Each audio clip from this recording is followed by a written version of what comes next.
Welcome, welcome, welcome. How's everybody doing? Hope you are doing well. My name is Andrew Kuhn, on air live, quarantined with my co-founder, Geoff Gannon. Jeff, how's it going today? It's going very well, Andrew. How's it going with you?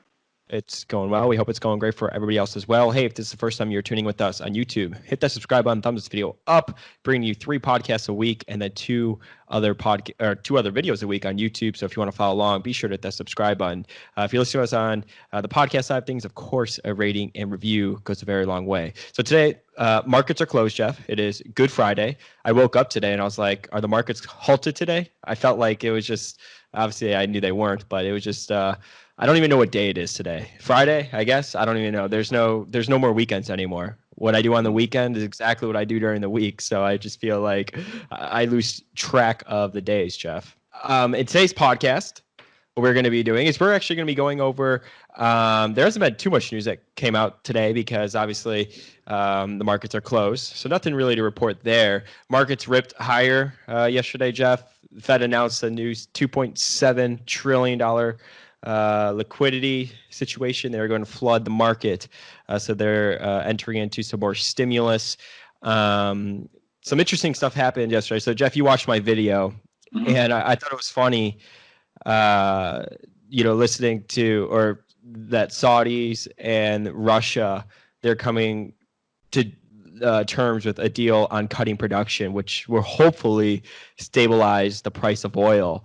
And of course, this is just a conspiracy theory. I'm not even a conspiracy theory type of guy, but I just thought it was funny thinking, through the timeline of everything that has happened over the past month, call it, with the price of oil. So they announced that they were going to, start this price war. It killed the price of oil. They acquire this massive stake in Carnival, which was interesting, right? And then they take massive stakes, the Saudi Public Investment Fund, in a few different large oil companies around the world, one in Norway, a couple in Europe, Shell. And then they announced that they are going to cut production and try to form a deal, which I don't think a deal is final yet, but it sounds like that's where they're headed. Isn't that just interesting, the timeline of everything? And in my video, it reminded me so much of TD Ameritrade and Schwab back in October of 2019. Schwab came out and they were the first, call it big brokerage house or whatever, a major brokerage house, to say that they were going to do away with online trading commissions. That destroyed TD Ameritrade's stock and market capitalization. And then literally in November, Schwab ends up acquiring TD Ameritrade. I mean, it's just fascinating. And like I said, I'm not a conspiracy type of guy, but I just thought, like, thinking through the whole timeline of, what has happened over the past month was interesting. I mean, why would they take such a large position in Carnival? Do you think it's because, and an equity position as well? What do you think they see in the company? Is it just because it's so dang cheap? I'm not sure. Obviously, an oil-producing country could use ownership of something like Carnival as a hedge. It would be natural to buy things that are not related to oil and are instead consumers of oil. So it would make sense to buy things like airlines and cruise lines. It's a very big stock. And other than that, I don't know. But see, combining that with obviously stakes that are related to energy things is odd. I would think that if you're a country that has a wealth fund, whether it's Norway or Saudi Arabia or whatever, that you would not invest it in things that are related to oil. That seems a strange choice. Investing in things like Carnival seems like a logical choice. Would you ever invest in an oil company? I mean, we get a lot of questions about, and naturally so, right? Because the price of oil has gotten destroyed, and of course a lot of oil companies, because of the market in general, are cheap. I mean, what would you look for in an oil company? I have looked at some recently, and they seem extraordinarily expensive to me. On what basis? On any basis that I would calculate it. So like a 10-year average earnings or something like that, not last year's earnings. So it just seems, they seem very, very expensive. I don't see anything attractive in energy right now. But, if people know of energy things to tell me about, they're welcome to do that. But I look on a longer term basis, and I just don't see it generally. In fact, most companies that I looked at in energy, it's the problem is the enterprise value in total, not the market cap. So the problem is the amount of debt that they're carrying. That if you put, after you consider how much that should really be worth, there's not a lot left over for me to have a lot of faith in the common stocks. So I looked at a bunch of them recently that came up on screeners, and as an industry, no, they look really expensive compared to their cyclically adjusted earnings, I would say, yeah. So for you, it truly is about the balance sheet, and then I guess the after-tax cash flow to the business, and I guess the predictability and how safe that cash flow is. Because some could say, from the outside looking in about NACCO, the company is tied to, in theory, coal, right? Even though they have their service contracts and everything. But the way the business is capitalized is totally different than, 90% of oil companies that you'll come across. That's true. Also, NACCO is a lot cheaper than oil companies, to be honest. I might be looking at the wrong oil companies, but I was looking at 10-year history, which is normally what I look at for a cyclical company. And I don't know if 10 years is long enough, but and I would just add up their operating income over those 10 years, divide it by 10, and then you have an average number there. And I certainly am not going to pay a high price versus the average amount of operating income that they've produced in the last 10 years or so. So because of that, stocks like NACCO would show up as cheap, but stocks like oil companies went in. If you go to Quick FS, I can give you an example of this with two companies that aren't related to oil directly or aren't really oil companies. So one has nothing to do with oil, obviously, Movado, M-O-V. The watch company. Yeah, watch company. So if you look here, you can see. So do you have, let's see. So if we look, we can see their, you see the PE ratio, the price to book ratio, all that sort of thing. So you got their EV to EBIT there. What does that say? EV to EBIT is 3.1. Okay, what does it say the operating profit was last year? You want the margin or the actual? The actual operating profit. 43 million. Okay, so 43 million. So it looks cheap on the basis of that. But then we have to look back over the last 10 years and see, were there years where they had even more EBIT than they do now? It looks like in 2014, they had 68 million, 2015, 71 million, 2016, 70 million. Then it starts to decline, 53 million, 43 million, jumped to 62 million, and now we're back to 43 million. In other words, this year's profits, we could go through an average and stuff, but this year's profits don't look that different than profits of the last 10 years. So you said their EV to EBIT is what, 3.1? Correct.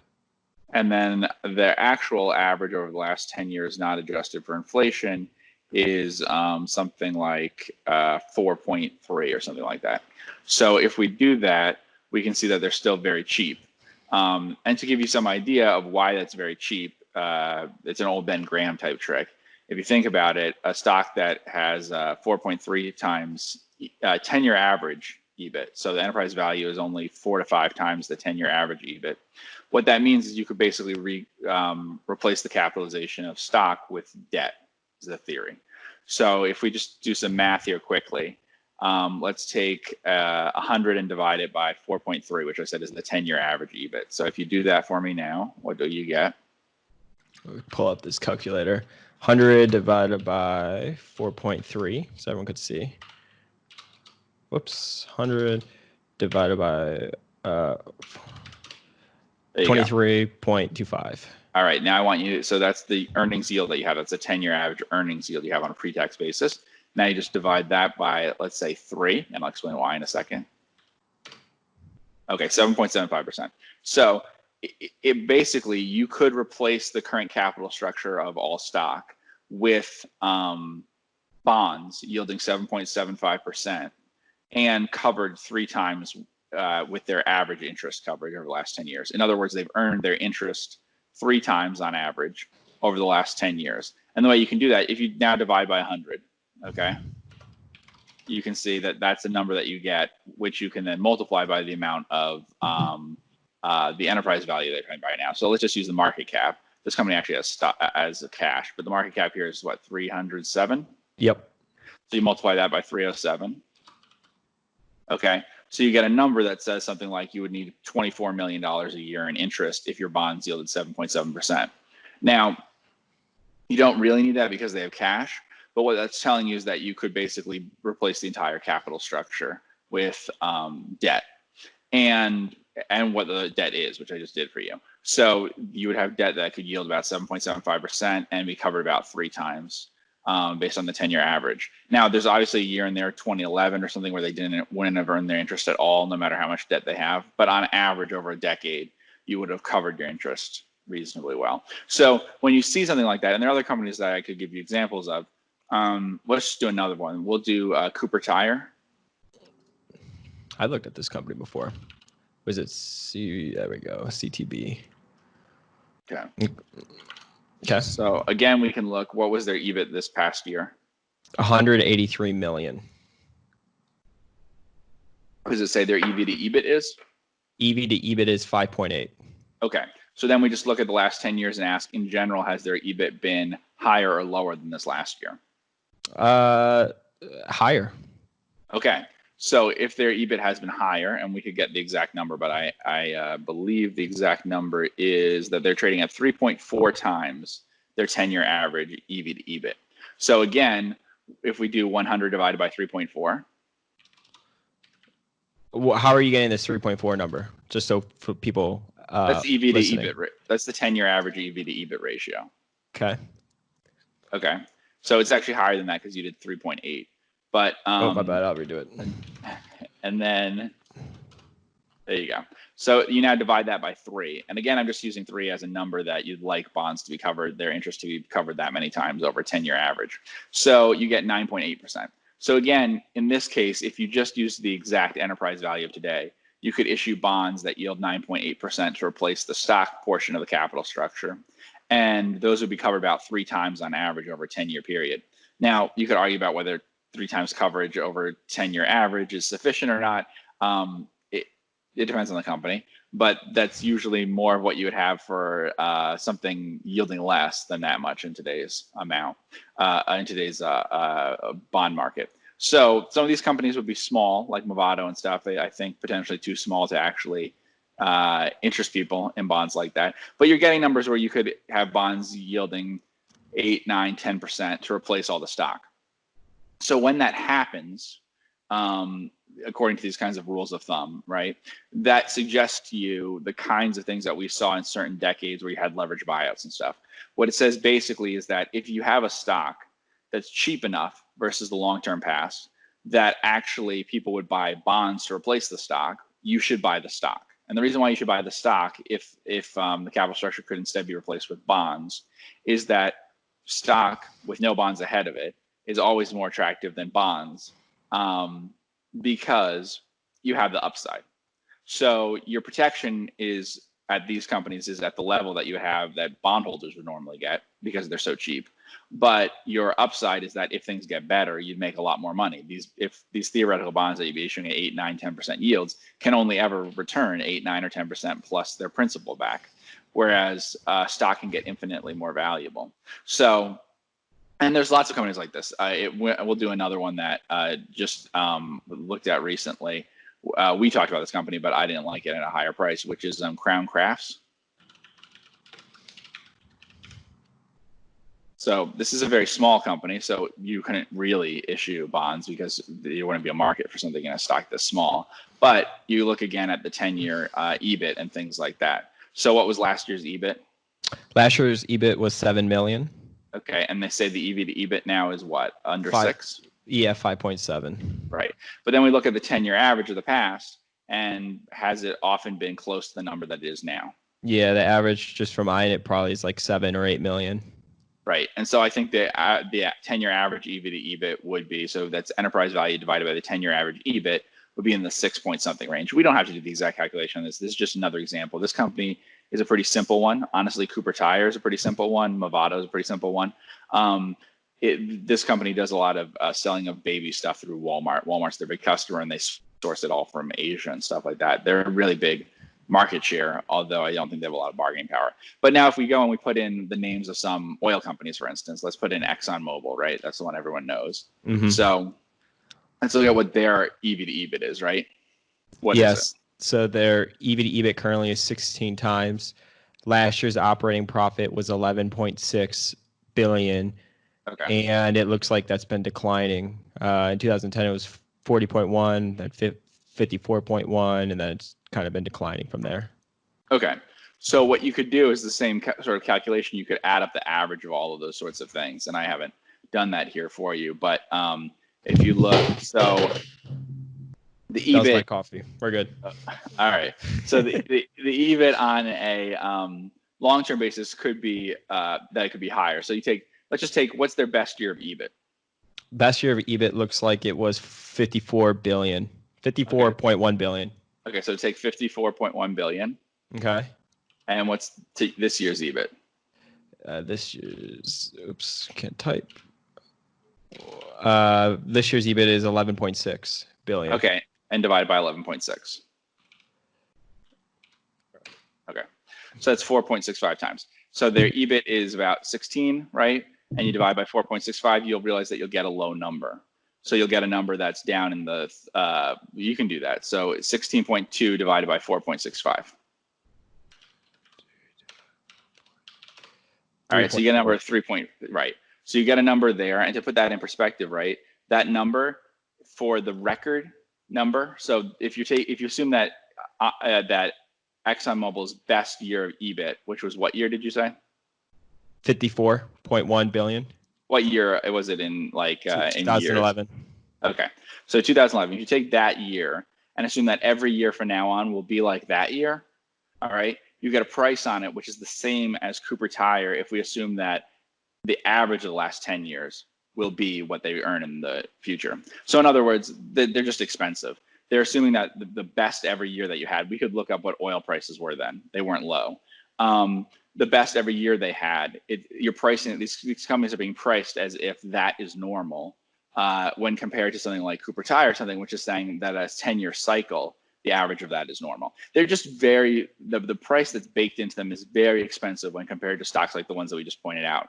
And there could be problems with stocks that we point out. Movado could have bad years for a while.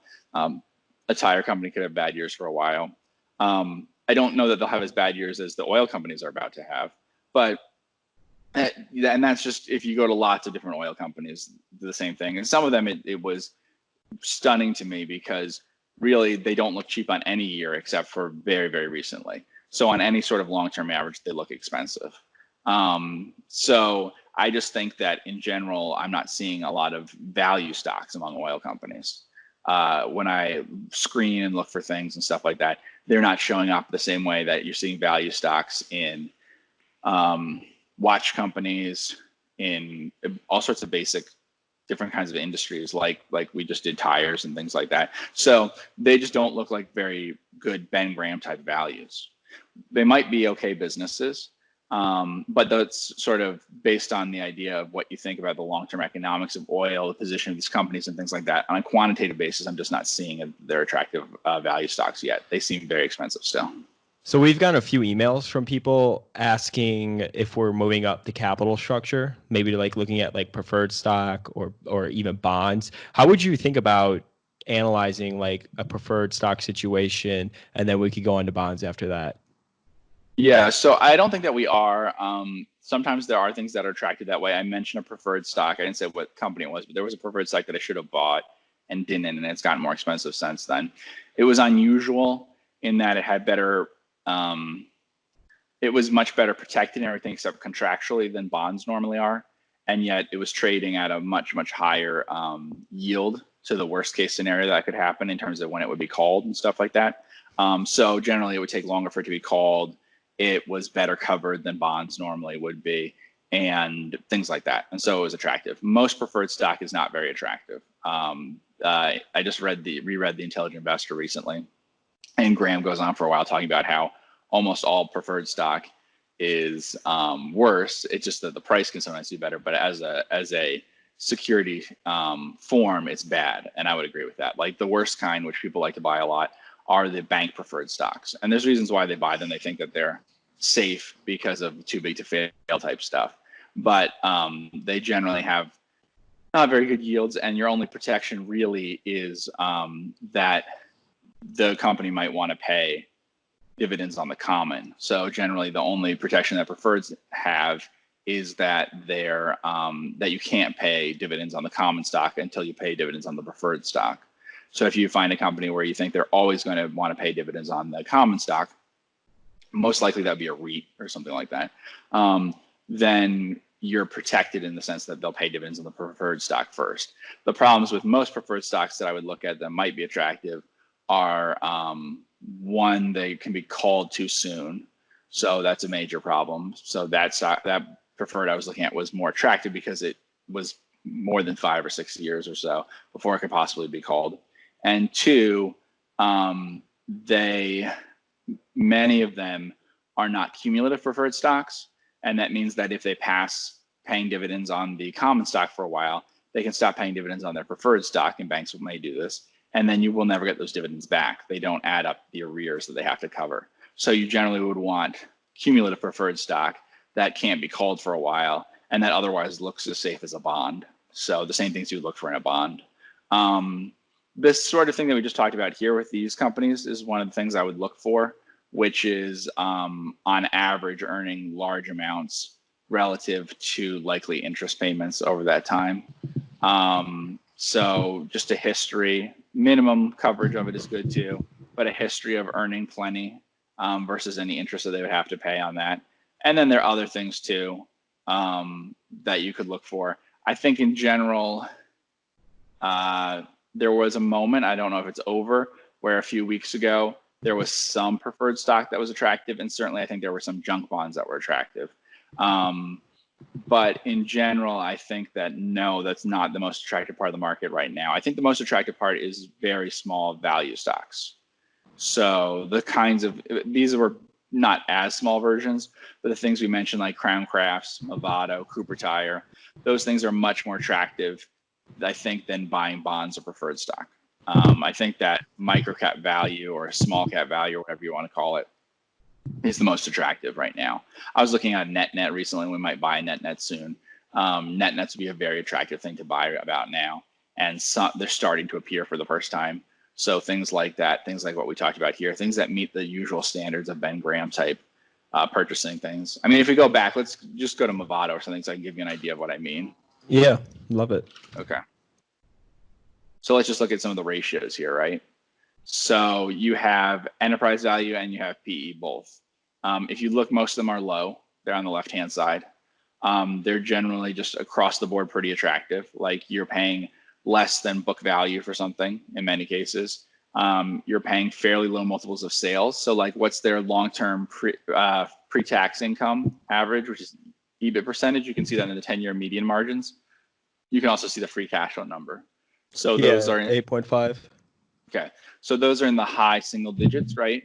So that would suggest that we'd want to that the stock would be attractive at levels of an EV to sales or price to sales ratio of less than 8 or 9 or something. And what is the actual price to sales that we're seeing? 0.4. Right, and the EV to sales is even lower. So we're looking like we're getting things on like a 50% discount. Same with the PE, right? The PE is 7, and what's a normal PE? Maybe 15, right? We could look at EV to EBITDA. What's the EV to EBITDA? 3.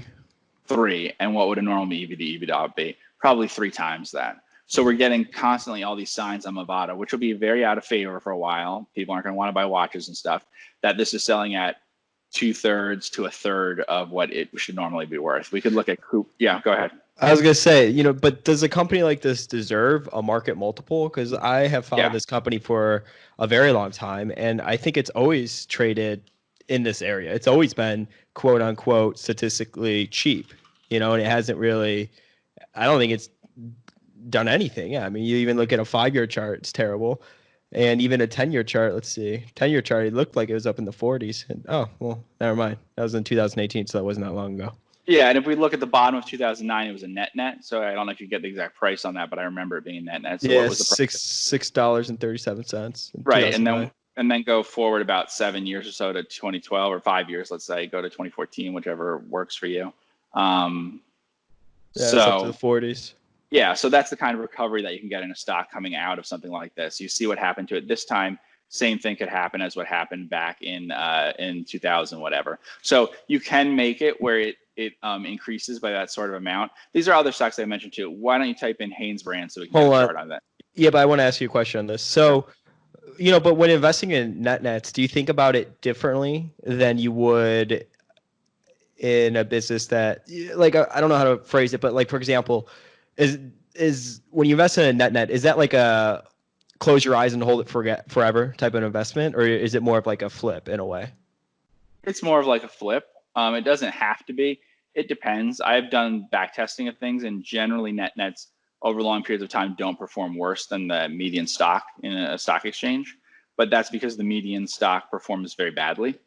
So it tends to perform worse than an index over long periods of time. But that's a statistical thing that always happens. If you blindly pick a stock versus the index over long periods of time, the index tends to outperform that stock because most stocks can't keep pace with an index. The indexes tend to get the returns from a small number of successful companies, not from the larger number of unsuccessful companies. But the way you do a net, and we have an example, but I don't want to give it because I don't want to talk about stocks that we might buy, is pretty simple, which is you look at the, I could probably pick stocks that are close to being nets, although not exactly. So let's see, we could pick one of those. So are you logged into QuickFS? I am. Okay, so we should probably plug QuickFS. QuickFS is a wonderful QuickFS.net is a wonderful product that everybody should use. So let's look at some that might be close. I think these are much worse businesses generally for various reasons than I would normally pick as my net. But let's start with Keytronic. Let's see how close that is to being a net. So that's it's two separate words. I think the ticker might be KTCC, but the word is key and then space Tronic. Let's see. All right. KTCC. Okay. So when you're talking about like a bad business or something, this is the kind of business that is much worse than something like Movado. You could also see that, like I was, the net I was looking at, someone was talking about, and they said this might be one of the worst businesses I could imagine, one of the worst industries I could imagine. That's the perception that can happen. That net that I was looking at actually has returns on tangible capital that's actually invested in the business of over 12% for the last 25 years or so. So it's not bad. But because it's heavily cyclical and in certain industries and stuff, it has the perception of being not a good business. Very cyclical stocks tend to do this. Even cyclical stocks like we talked about Movado or something, people have this perception, this memory of them that is incorrect when compared to actually what happened. So like they don't remember that Movado went up 4 or 5 or 6 times as a stock from being a net before, or that same thing could happen each cycle. That's not really how they remember it. You know what I mean? Yeah. So there's a perception thing that happens. So this is a much worse business than any of the ones we talked about before. As you can see, it has very poor returns. It doesn't really generate free cash flow. It has very low EBIT margins and stuff. And also worryingly for a company like this, it has a lot of growth. A lot of growth in a net is not necessarily good if the returns are very poor. And this is the kind of business that I'd be more concerned about. But if we look at the business description, you can see what it actually does, and I'll give you some idea.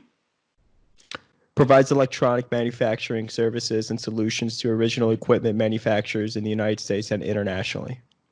So that means that it's a contract manufacturer, probably. So what that means is it will hold large amounts of working capital and stuff like that, probably. So let's just look at the balance sheet and see if this is close to being a net or something like that right now, and I can walk you through it. So what does it say the total current assets are? Total current assets are $198 million. You're going to need a calculator for this. Total liabilities? I got a calculator. You. Okay.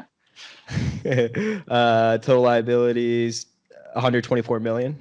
Okay, so we subtract out $124 million. We're left with $74 million. What do we have as the, well, we could do this. Actually, instead of doing the market cap, let's just look at the income statement for a second. So we go to the income statement. I can give you this in per share number. What does it say the last number of shares were? 11 million, is it telling me? Yes. So we just divide by 11. So 74 divided by 11.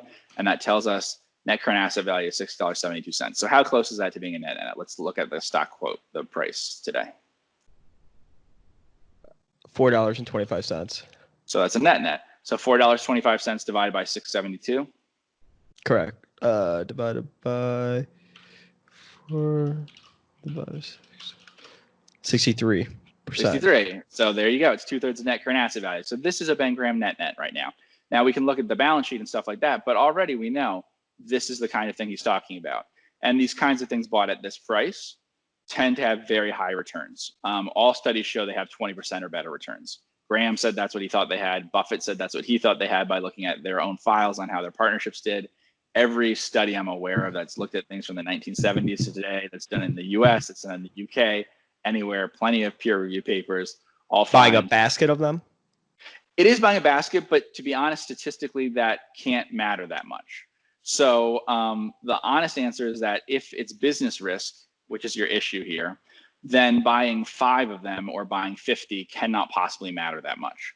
Buying 50 would increase the amount of stocks you have to buy by like 10 times, but maybe would only diversify you in terms of business risk, would protect you more by maybe like 0.1 times or something. So maybe like you need to have a 1,000% increase of the number of stocks you have to get a 10% increase in diversification purposes.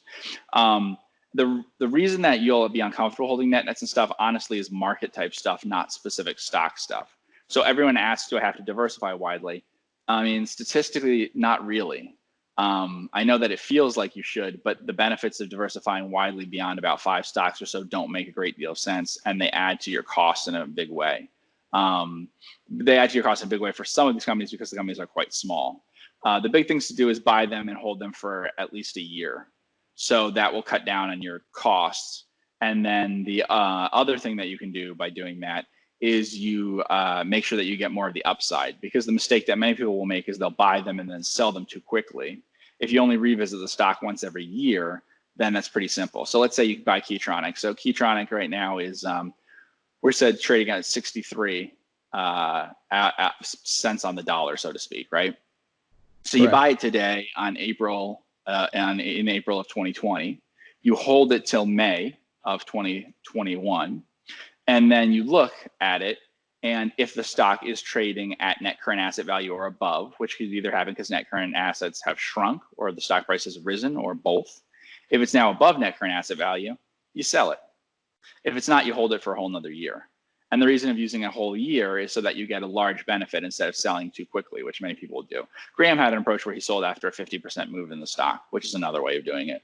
The biggest problem is people sell them too quickly. This is a much worse business and doesn't deserve to trade at much above net current asset value. But there are other ones that would fall into the same sort of category and could be potentially net nets.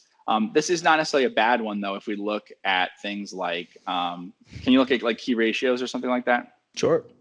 Yeah. So if we look, we have data going back however far there. Yeah. Now let's look. So can you give me the 10-year numbers on like, let's say, do they have return on invested capital? Yeah, the last bottom one. So how often has return on tangible capital employed or whatever been negative? No, 1 year. In 2018, it was negative 0.8. And then, I'm sorry, 2019, 5.3, negative 5.3. Okay. So this is much worse than some of the companies we looked at. It's not as attractive as those sorts of things. But the main problems for it is that they don't earn money in the form of cash. That's my main concern. And that when they grow, it's not very good, because they pile up inventory and things like that, probably. So it's a business I really don't like a lot, but it is a net. But if we go to the balance sheet, so if you go there, we can just take a look at what their situation is.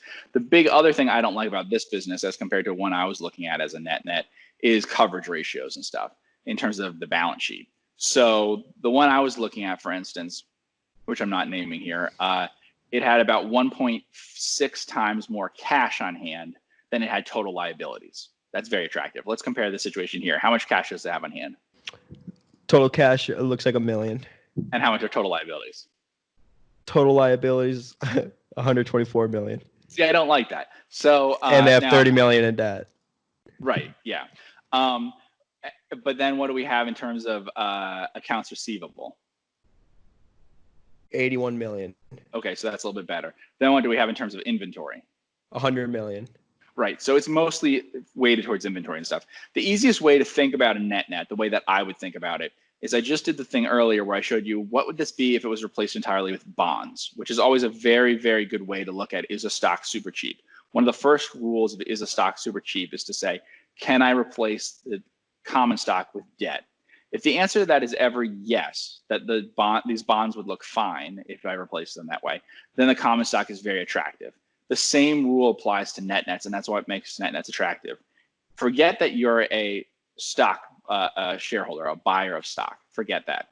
Don't think about the upside at all. Just think that you're a lender. Would you lend to this company? And the question whether you would lend to this company depends on things like what their past earnings have been and stuff like that, sure.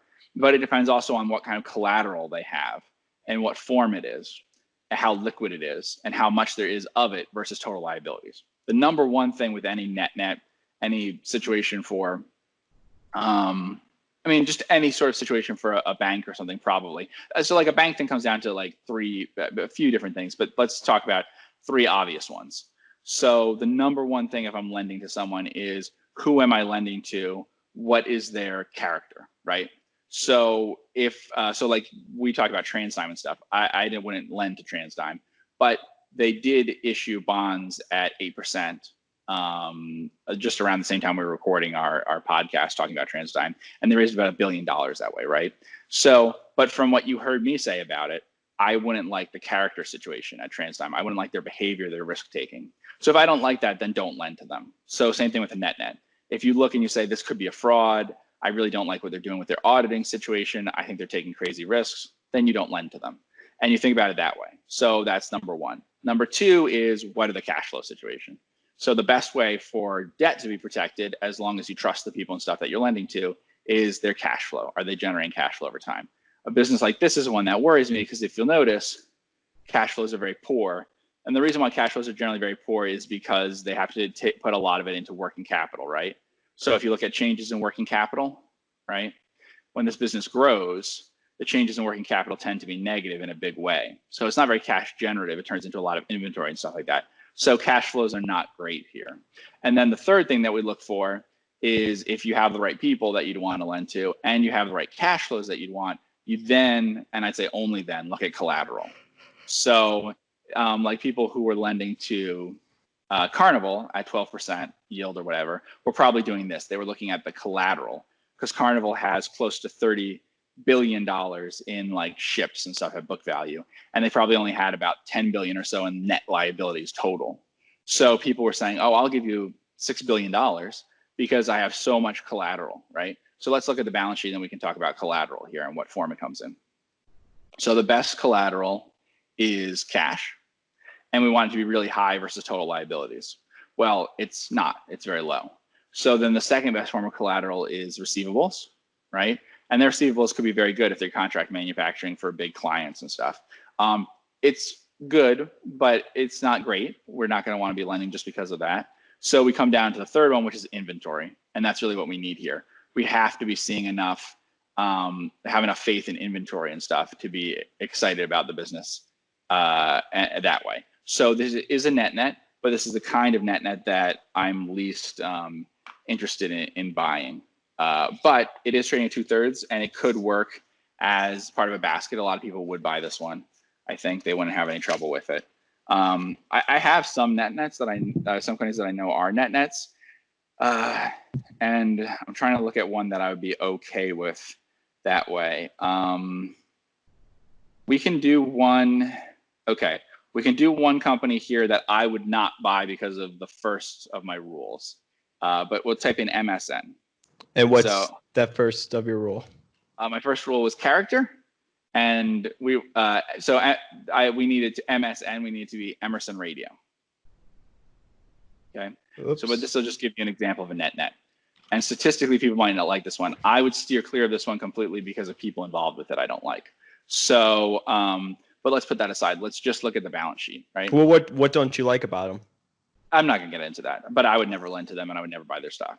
Was it like past business decisions they've made, or is it literally their character? I mean, it's just so people wonder and be like, come on, I wonder what, he sees where he doesn't want, automatically disqualifies the company. Got to give me something more than that. I don't want to get into it. It's obvious if you look through their filings and stuff, there's some people connected to the company that would make it so that no one should ever lend to them or anything like that. That's all you need to know. Yeah. Okay. So I'm not saying everyone at the company has that issue, but there are people connected in some way to the company that make them an unacceptable risk to giving money to ever. But we'll just use them as a balance sheet because I happen to pick them out, and I don't want to give you a net I would ever buy. Here's a net I would not buy, but not because of quantitative things necessarily. So let's look at the balance sheet. All right. So what are total liabilities? Total liabilities, $3 million. And what is the current assets? Current assets, 41 million. Of that, 36 is in cash. There you go. So that's very good. So if this was a business in which I definitely trusted all the people involved and stuff, then here we go. We have a situation where net current asset value is, let's take the current assets of what is that, 41 million? Yep. And what were the total liabilities? What did I say? 3 million. It says 38. And then we can go to the income statement. Is this company just a shell? What is this? So if we look, what was the shares outstanding? Shares outstanding, 22 million. 22 million. Okay, so 38 divided by 22.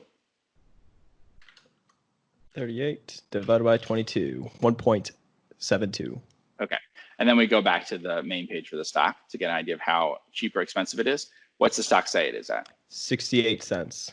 So there you go, 68 cents. We can divide 68 into 172, and we know that the number we're going to get is closer to 1/3 than 2/3. But let's do it now. There you go, 40%. So trading at 40% of net current asset value. That's the kind of thing that would look attractive. Now, it's lost money some in recent years and stuff like that, which is a concern. But honestly, if you have a beautiful balance sheet and I trust you, people are likely to lend to you, even if you have some negative income and stuff. And I might be willing to buy your stock. So what is it? Are you banking that, somebody lends to you and they just, turn things around? I mean, what are you banking on? Well, you're banking that you're lending them less money than they have in cash. I mean, you're banking on the fact that I'm giving you $1 and you will have $2.50 in collateral backing that, or whatever it is. That's exactly what it is in this case. So generally banks, if they don't think that there's something seriously wrong with your character, are comfortable lending you $10 million if at all times you have 25 million in the bank. That's usually pretty safe. No, I get that. But I'm saying from like an investor standpoint, right? You just said that they are losing money. Right. What are you banking on, like, to make a return on your own investment? Is it really just the price discrepancy between net current asset value and the share price? Are you banking that management, if you like the character, they're able to, squeeze a profit out of it? I mean, how are you thinking about, like, if the business is so terrible, that it's losing money, right? Are you banking on a turnaround? Sometimes. Or is every situation different? Sometimes. So that's a big way in which the Ben Graham approach works. A reason why net nets work in some sense, as weird as this sounds, is, let's think about it. Let's take the most recent years. How much did they lose recently? They lost $4 million. Okay. So this company obviously has, like, its revenue's gone down to nothing and stuff. So some things unusual have happened with this company. But let's look at the balance sheet again, right? So that might be a way that we can do this. And again, remember, I would never touch this company, so don't buy this particular company. We're just using this as an example. Their cash, right, that they have is, how much do we see there? Their cash is 36 million.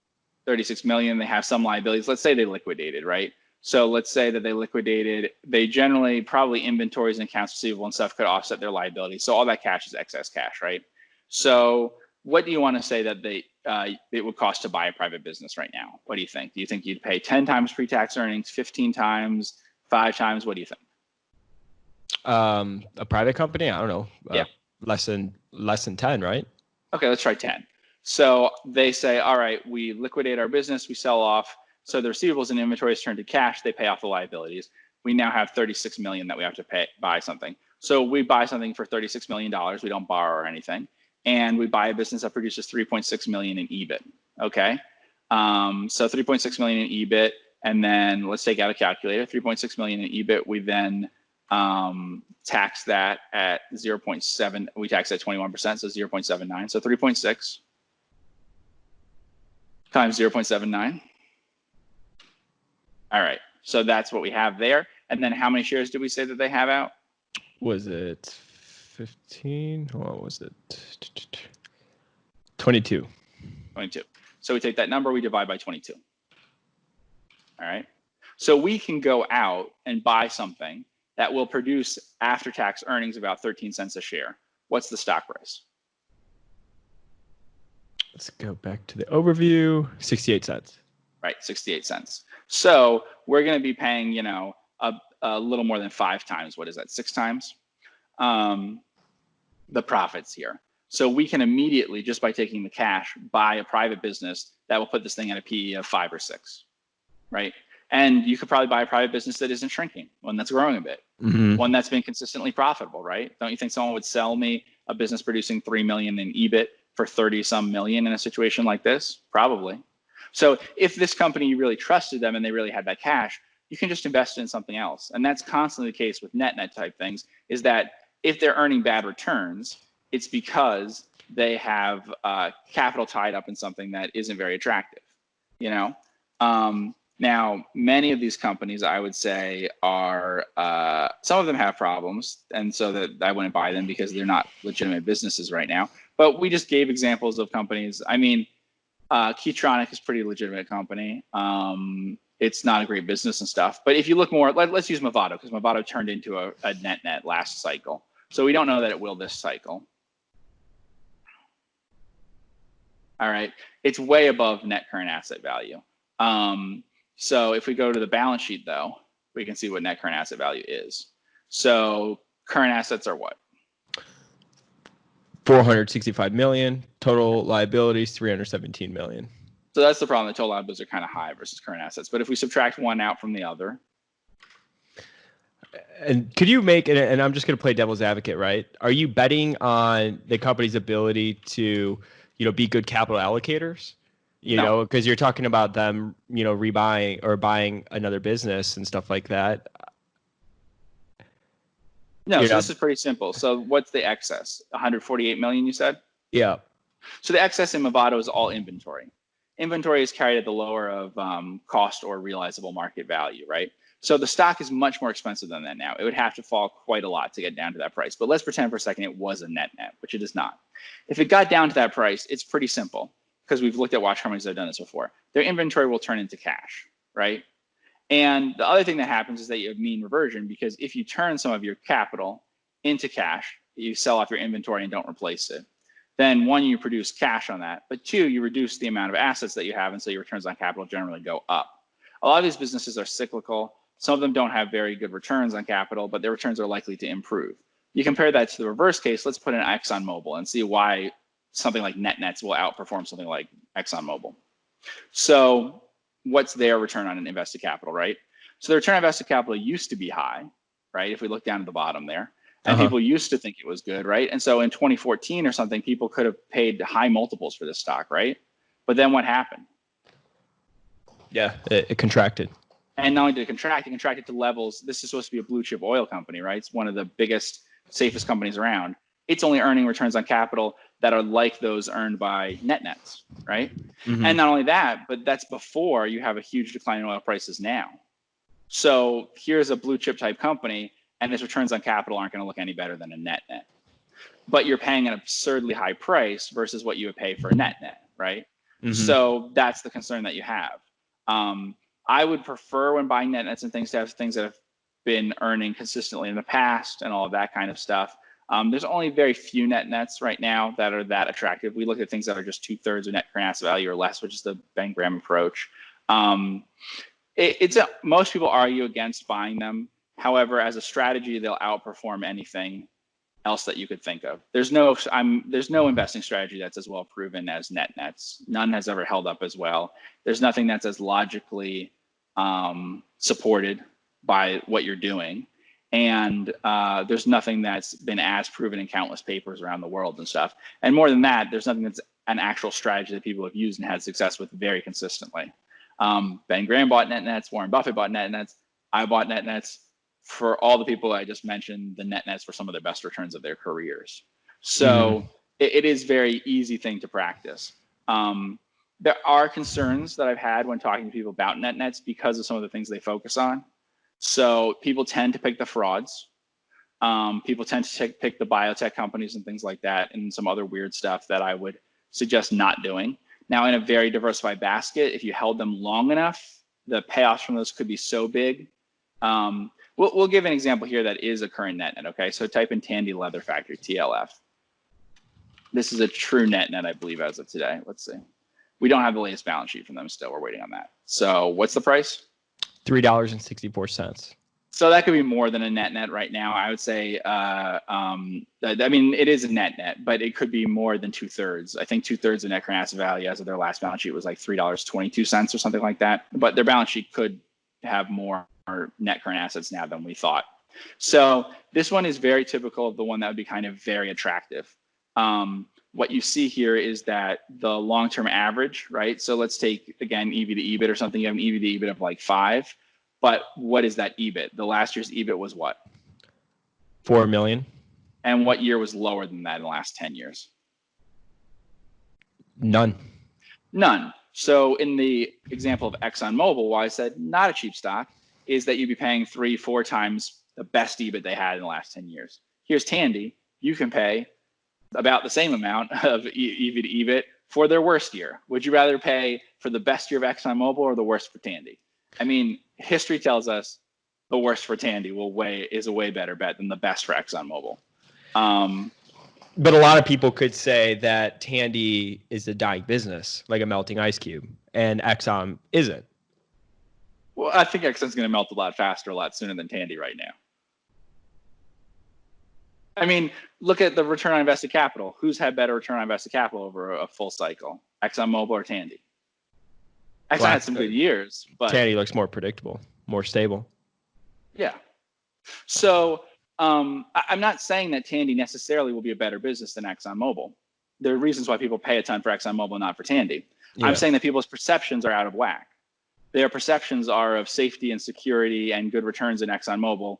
The company's grown less than Tandy has. Yeah. It's often had not as good returns on capital. You're paying a much higher price for it. Let's go to the balance sheet. This is an old, out-of-date balance sheet, so it's a real problem, and we don't have updated numbers on Tandy, and things will get a lot worse for Tandy before they get better, but let's say total current assets, what are they? 60 million. And then what are total liabilities? 17 million. Okay, so they're mostly in the 43. form of, right, Tandy's mostly in the form of cash and inventory. They have a big thing about their accounting of their inventory being accounted for, so that will be a big problem for them. But in general, a lot of their inventory at cost, not in terms of how much profit they'll make from it, but at cost, is heavily leather. So they have cash and they have leather. That generally is pretty high. If we take, for instance, just cash was already in excess of total liabilities, right? Yeah. Okay. Yep, it is, because cash is 24 million and total liability 17 million for people listening. Right. We can also look at the cash flow statement, right? And get an idea on that. So we can look at things like cash flow from operations. Were they consistently positive? Yes. Okay. And then they have some property, plant, and equipment that they can spend on. So they can have possibly negative free cash flow in some years. It's not significantly negative most of the time. So there you have a history of generally providing capital, funding themselves. So we looked at the collateral. The collateral looked fine to me. We look at the cash flows. Cash flows look okay. We haven't heard from management or anything in like a year because they've got this problem where they can't tell us anything while they're having their accounting problem because they're not filing with the SEC right now. So they may get delisted if they don't file with the SEC soon and they just decide to get delisted, and then the stock will become even more attractive because they won't be a NASDAQ stock. There'll be some small business that you could buy instead over the counter. And then they could start telling us things again, or they could get current in their SEC filings. But the issue here is just the huge disconnect in terms of the odds being given on each stock, right? So if we go back to like the income statement to get an idea for Tandy, right? Just some idea of how cheap it is, right? So let's take, okay, so what was their peak years in operating profit? Looks like 11 million, 12 million. Yeah, so it's 12 million in 2014. Okay, let's go back to their, so 11 or 12 million was their best years. Okay, so let's go back to the overview. All right, so let's take something like 12 million, and then let's say we take out like taxes and stuff. Maybe we get down to, let's say generously and stuff, 8 million or something. So their market cap is 32. So that's about 4 times the after-tax profits they would have in their best year. And that's not giving them any credit for cash, which we said the cash is, how much was the cash compared to like the market cap and stuff right now? We had cash of... Pretty close to it, wasn't it? Cash of 24 million. 24 million. So And you have market cap is 32. Yeah. So you have cash that's what, you have cash there that's 3/4 or something of the market cap. You have earnings, which on their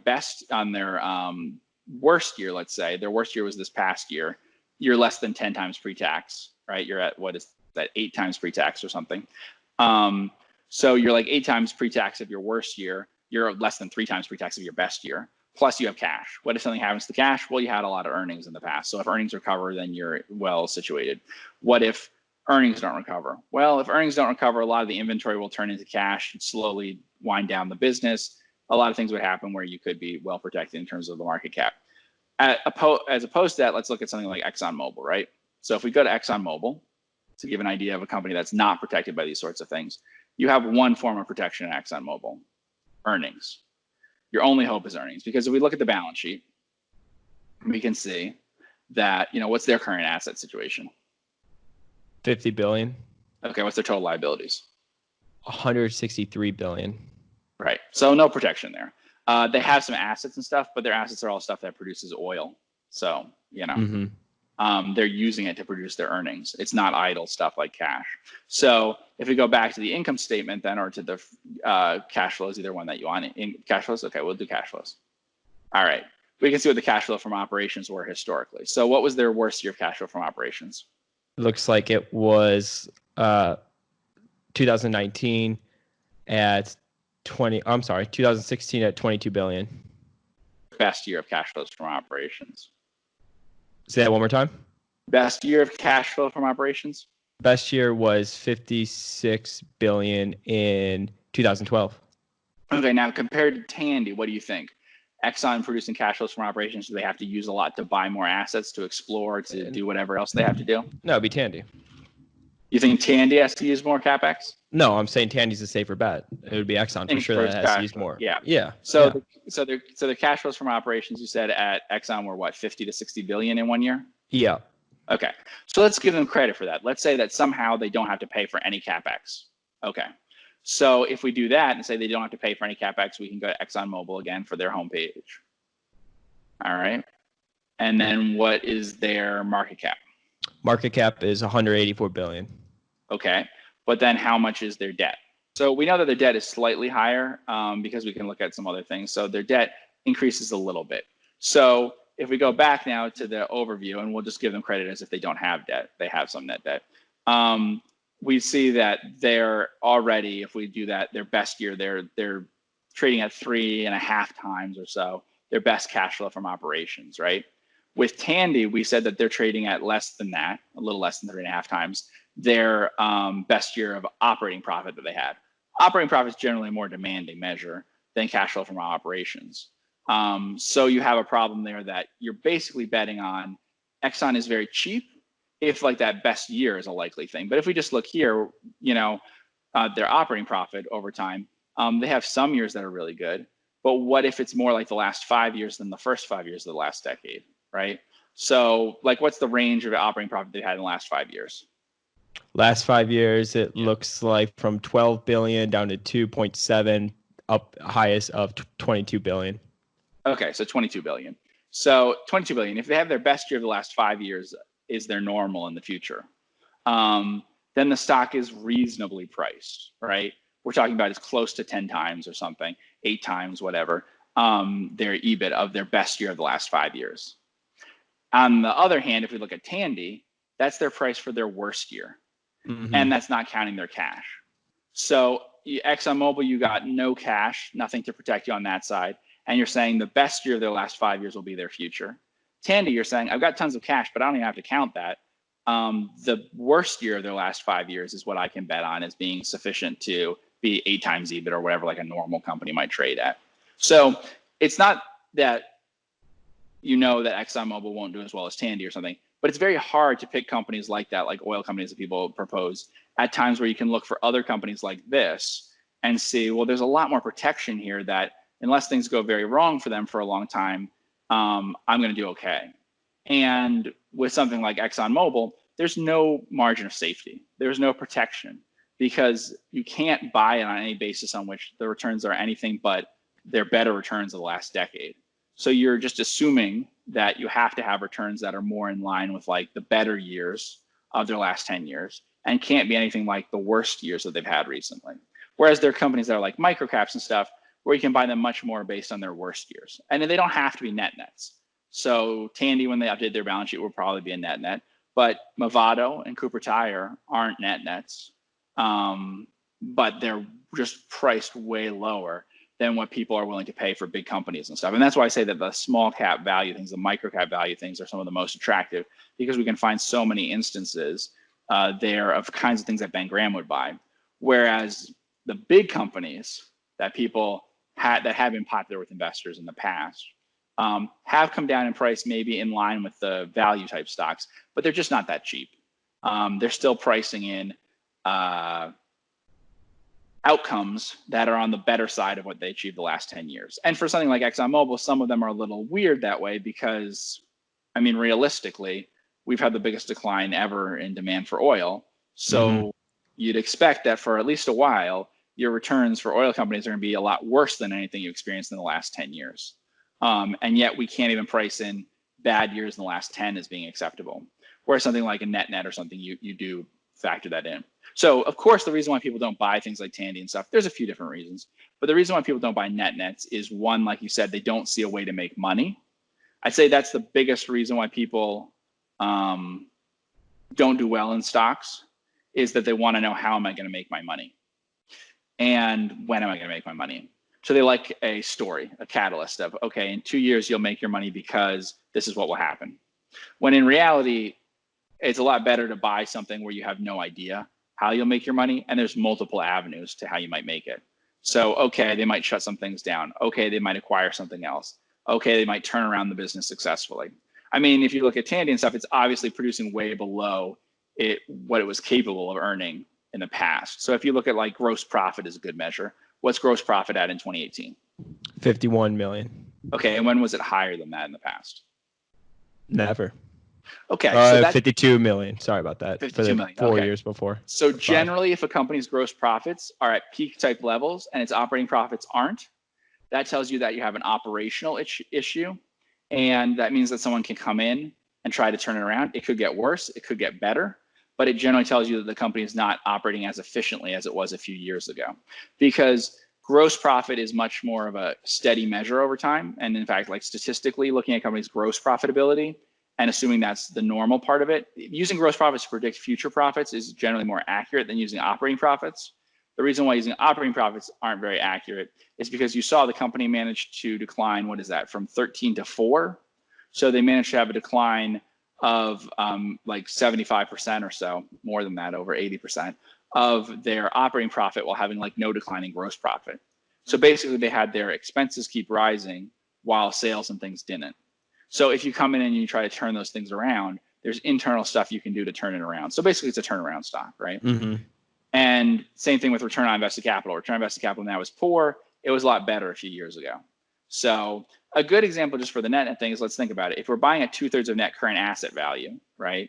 Then what we're saying is if this company can ever earn a decent return on its book value, because net current assets are usually less than book value, they can't be more.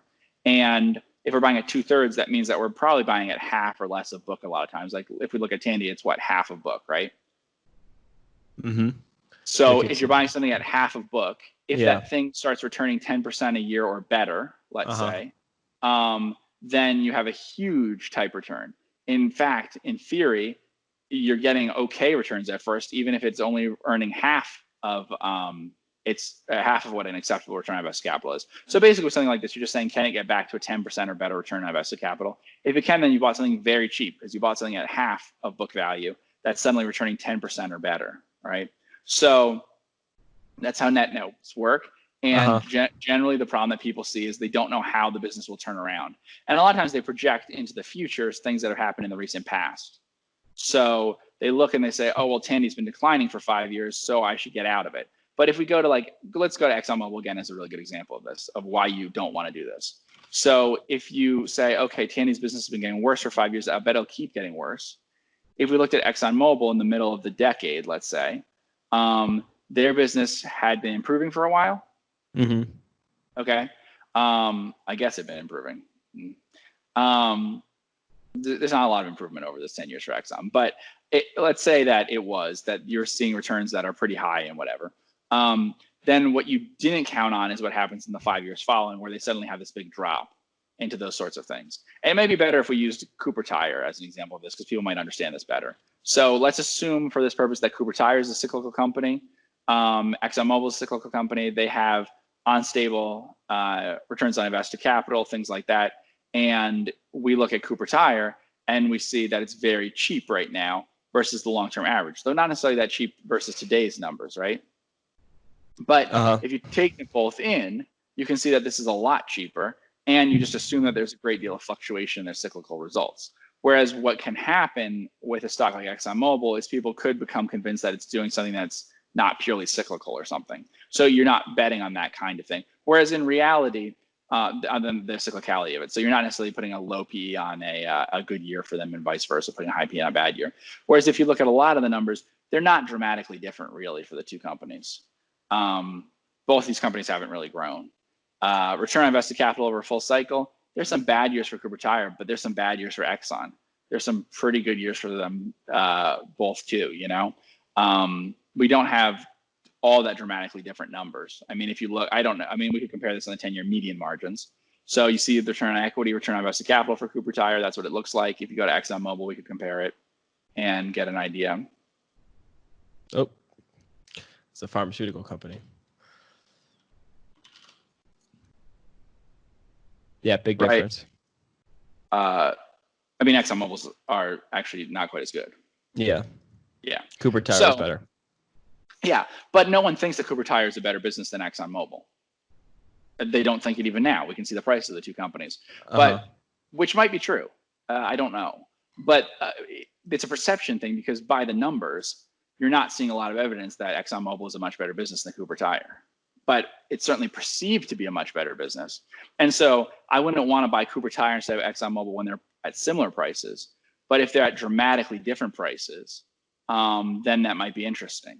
So if we're looking at prices at which we're saying they're both cyclical companies, at which ExxonMobil is not trading at a very low price compared to its 10-year average earnings, and Cooper Tire is, then you would bet on something like Cooper Tire. So that's the kind of thing that Ben Graham would do, and that's the sort of value approach. And I think that a lot of times recently when we've talked about stocks on this podcast and elsewhere, that this kind of approach to value investing is not that popular and not that thought of anymore from people as how you invest. Well, which makes sense, right? Because you're saying that there's, you're starting to see more and more net nets, right? Mm-hmm.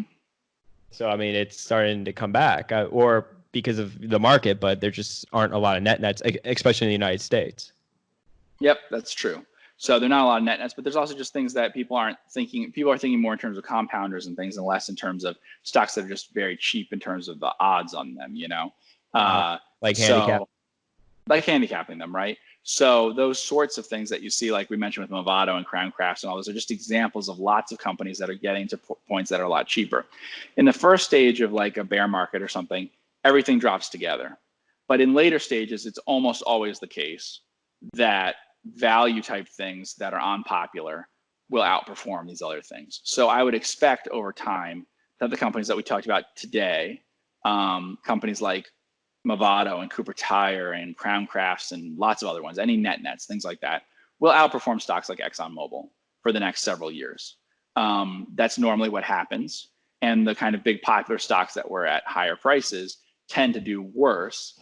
And the cheaper stocks that we're talking about now, the really small, cheap stocks and stuff, tend to do better. And that's generally the pattern that you've seen, whether it was after the bear market, whatever you want to call it, back in starting in 2008 or so, or back in like 2000, back in the 1970s, back in the 1930s. Generally, that's what it happens. Now, in the 1930s, you did have some smaller companies and stuff fail. So you do always have to want to look at how safe they are. And we gave some examples of companies I don't think are that safe. There's no doubt that ExxonMobil is very safe, very easy for them to access credit and stuff like that. So you just always want to look for stocks that are like these net nets and things, but that have a lot of cash and a good ability to survive for a long time. But yeah, these small value stocks, I think, are the attractive part of the market right now. I don't think that the big popular stocks, the compounders and stuff, are attractive yet. They're not at prices that are really attractive. So I would really say a focus on net nets and things like that is the stuff that will make a lot more sense now. Cool. In the Focus Compounding Daily, Geoff, somebody asked you what are your thoughts on MRO stocks, and he sent you, an email about that, and you said that I like MROs as a business, and Granger and MSC Industrial are starting to look cheap enough. So tell me about Granger and MSC. You've owned Granger in the past, haven't you? I've never owned Granger. I wrote it up.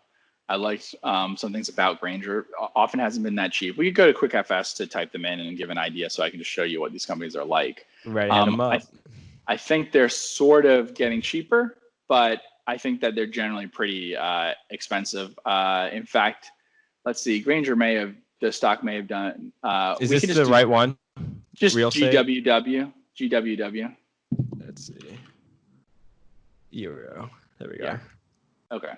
So I think that they're attractive businesses in the long run.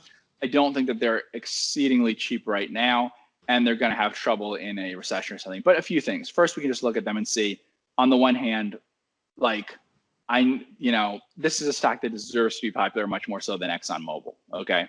This is a stock that has grown last 10 years has grown consistently. Returns on invested capital are much higher. Yeah, returns really on invested good. capital are very consistent. If something should be a blue chip or something, it should be like a Granger, right? It shouldn't be like an ExxonMobil. So that's the first thing. So there are legitimate reasons to like a business like this. However, it's not that cheap, I would say. Now, Granger does own a little over 50% of a company called Monotaro in Japan, which is listed in Japan. And I'm not necessarily suggesting this, but it tends to be the case that Japanese investors get a little excited with that company beyond the point at which American investors give credit to that company in Granger.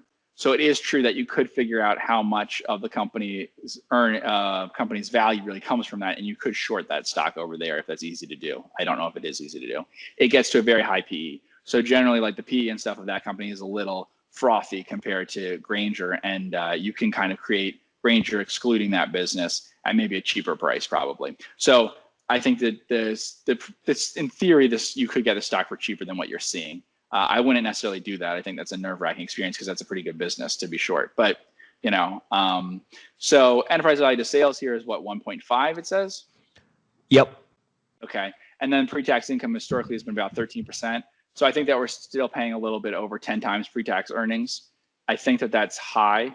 I don't think that's bad in normal times, but I think there's a lot of other businesses that are more attractive than that. So while I would like Granger and would look at it, the stock price is not that low. We can also see, what's the stock price say it is right now?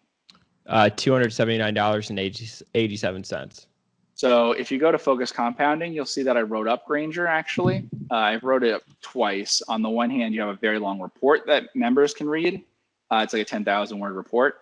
And then also on top of that, you have a write-up that I did. We don't have that write-up, so we can't say, but the price was much, much lower. If you want to use a chart, we can use a chart. That might be easier for you. I don't think I have the bandwidth. If you just look at a chart of the company, go back to 5 years, right? So if you see there was a period going back right around there, what did it get down to? $161. Yeah, and so I think I wrote up at 170 something or whatever to revisit, saying it looked cheap then. And so now, yeah, it got cheaper because of things that were happening generally in the stock market. But if you look, the time to buy Granger was several years ago, where it was pretty cheap. And that was true for some other MROs and stuff. People were a lot more pessimistic about Granger then. Now versus the market, it's a lot higher. I don't think that it's that attractive versus the market today because it just hasn't dropped in price and stuff that much versus the market to be as attractive as it was a few years ago. I thought it was really more attractive then in like 2017 or something than it is today. But I like the business a lot. And I think long-term it would be a good bet. I just would like to get it at a lower price versus this, the extreme low prices we see on some stocks. We also have MSC Industrial, which is ticker on that is MSM. I also wrote this stock up. These are not the only MROs. These are just the two that I wrote up reports on. And this one is more exposed to metalworking and stuff like that. So it will be hurt in a recession possibly more than Granger. Granger might be hurt a lot in the shutdown because Granger serves plenty of different companies that will be affected by the shutdown. But generally, Granger is maybe a little less economically sensitive to certain manufacturing activities and exports and stuff like that that might be hurt longer term. But here we have enterprise value to sales 1.1, pre-tax income average is even about that. So we're seeing that you got a pre-tax, normalized an EV to EBIT type situation now, which is probably a little less than 10 times. And given where today's tax rates are and stuff, you can do the math on that with Grainger and with MSC and see that they're maybe trading at, 13 times earnings or something like that when you adjust for PE and stuff. This is a business that grew earnings per share by 10% a year. Even if we take lower numbers, like how much they grew their revenue by and stuff, that's good numbers to have growth of that for a company that PE now is like 13 times or something, a normal level of profitability. They won't have normal profits for the next couple of years if we have a recession. But same thing we could look at with Grainger. If you go to Grainger's Quick FS page, again, although the PE says that it's 17 or whatever now, I would estimate that it's really closer to being about, it could be 15 or something. So that's not that wrong.